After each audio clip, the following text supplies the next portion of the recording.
Here are 10 new App Store games from November and October 2022. Originally set to release in October 2022, Wreckfest Mobile was delayed until November. Now it's here. It had a troubled launch, with the game crashing, but Handy Games fixed the issue in one day and it's all good to go. Regardless, it's the same game as the original Demolition Derby themed racing game from PC and console. It's just on par graphically with the Switch version, but it can run at 60 FPS and it has motion blur. Included is the huge career mode, custom events, tournaments, local multiplayer, and all the same paid DLC content to expand the gameplay further. It also has full controller support, but sadly is missing controller rumble support. Wreckfest costs $9.99 USD. It is available on iPhone and iPad only. Handy Games are looking to bring it to Apple TV once Apple allow for games over 4 GB on the App Store.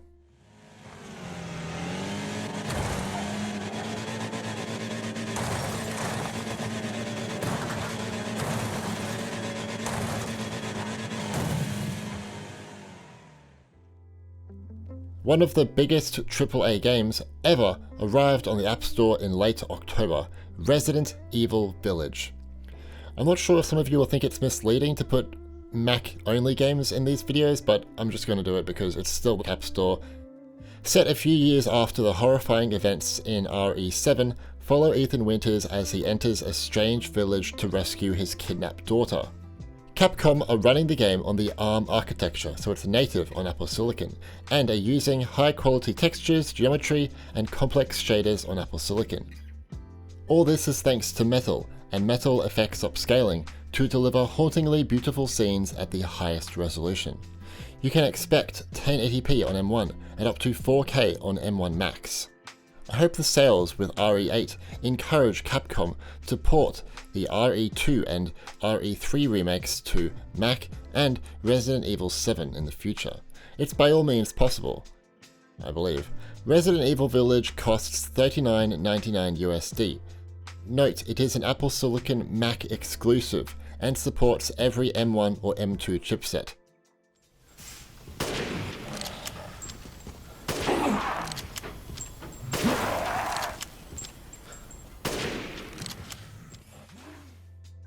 Annapurna Interactive are the king of bringing high quality and emotional indie adventure games to mobile. If you've played What Remains of Edith Finch, The Artful Escape or Inside, or even Life is Strange, you'll love this one. A Memoir Blue is an interactive poem about a superstar athlete and the all-encompassing love between mother and daughter. Be warned, the game is really short, at a little over 1 hour, but it doesn't contain a single dull moment. The story presentation is so well done, and the touching story about a mother and their child is really beautiful. It's a small feature, but I wish the game had mouse and keyboard support on iPad. I think that would be really cool, and it only targets 30 FPS on every iPhone and iPad. But it's still worth taking a look at regardless, because frame rate isn't that important here. A Memoir Blue costs $3.99 USD. It's cheap. It is available on iPhone, iPad, and Apple Silicon-based Macs. Finding Paradise is the second full episode of To the Moon series. The good news is that this is a standalone game, which means it doesn't matter if you haven't played the previous games in the series. Follow Dr. Rosaline and Dr. Watts, who are working with a new elderly patient, Colin, on his deathbed. Their job is unique, special, cool. They give people another chance to live, all the way from the very beginning, but only in the patient's heads. It's a shame the game has no controller support or an Apple TV port like the original game. Finding Paradise costs $3.99 USD. It is available on iPhone, iPad, and Apple Silicon-based Macs. Here we have a new, free, open-world street racing game, CarX Street. We honestly don't have many open world racing games on the App Store, and I actually can't really think of any. So it's good that we have this.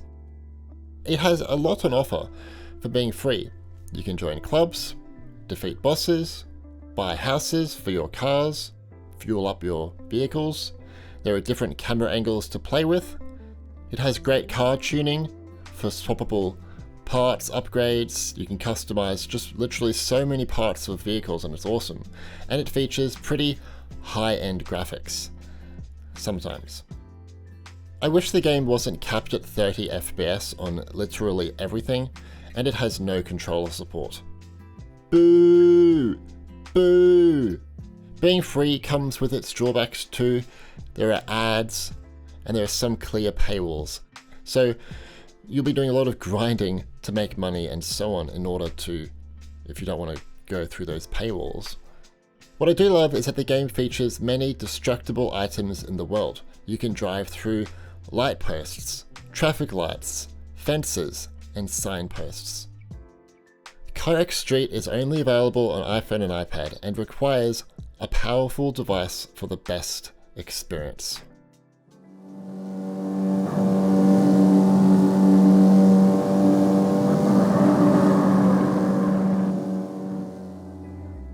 This was a wonderful surprise. In October, Netflix brought Spiritfarer to the App Store. You play as Stella, ferrymaster to the deceased in this beautiful and touching management game. Build a boat to explore the world, and befriend and care for spirits before releasing them into the afterlife. Afloat the mystical seas, you can farm, mine, fish, harvest, cook, and more as you decide what is built on your ship. Memorable characters, emotional stories, and elegantly constructed platforming levels await you in this cozy game.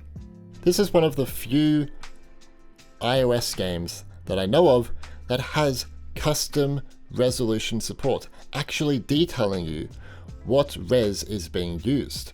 That's awesome, and it supports up to 120 FPS on iPhone Pro and iPad Pro. Spiritfarer is available on the App Store to Netflix subscribers. It is only available on iPhone and iPad.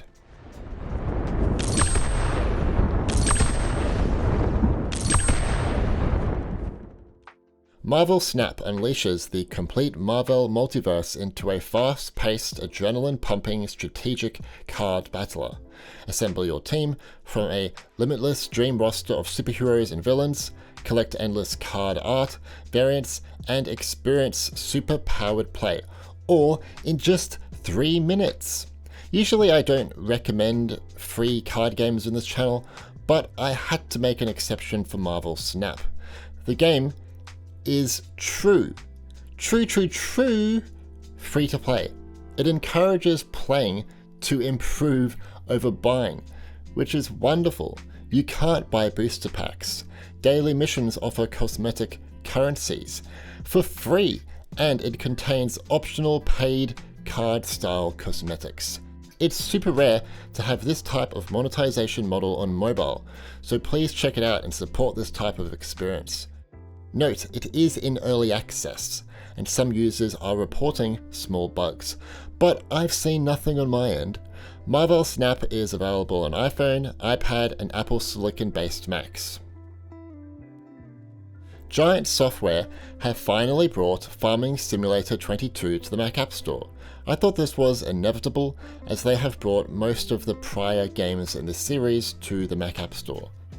Farming Simulator 22 is a massive upgrade with new features such as a massive sound design overhaul, more placeables, brands, mulching, stone picking, an improved build mode adding greenhouses and beehives, a new character creator, and a lot more. The game runs natively on the ARM architecture on M2 and M1 based Macs, so expect 1080p support on M1 or M2 Macs and up to 4K on M1 Macs. Farming Simulator 22 costs $39.99 USD. It is only available on Mac. Note, it's a very demanding game, especially if you have an Intel Mac. Monster Train is a deck-building roguelike battler. build your clan, choose your cards, and execute your plan to take back hell. There are over 250 cards on offer, 5 monster clans. Each clan has 10 levels to unlock. You can upgrade your champions multiple times. You can challenge your friends to beat your score, and you can play in daily and custom challenges. For me, it's a fun little roguelite with good factions to mix and match, good looking characters, and deceptive strategic depth. It only runs at 30 FPS on everything, which is kind of weird.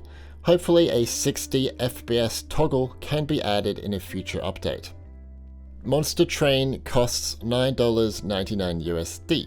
It offers a single in-app purchase of $3.99 USD for the last Divinity DLC. It is available on iPhone, iPad, and Apple Silicon-based Macs.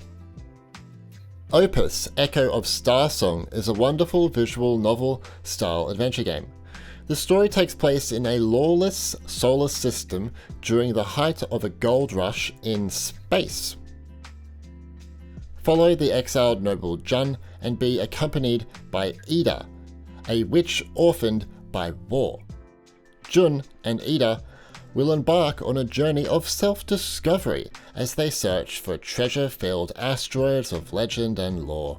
It's really hard to describe this game without spoiling major plot points, so I would suggest it if you're into visual novels or think it's more like this. Imagine 80 Days by the Way of June and a Makoto Shinkai film.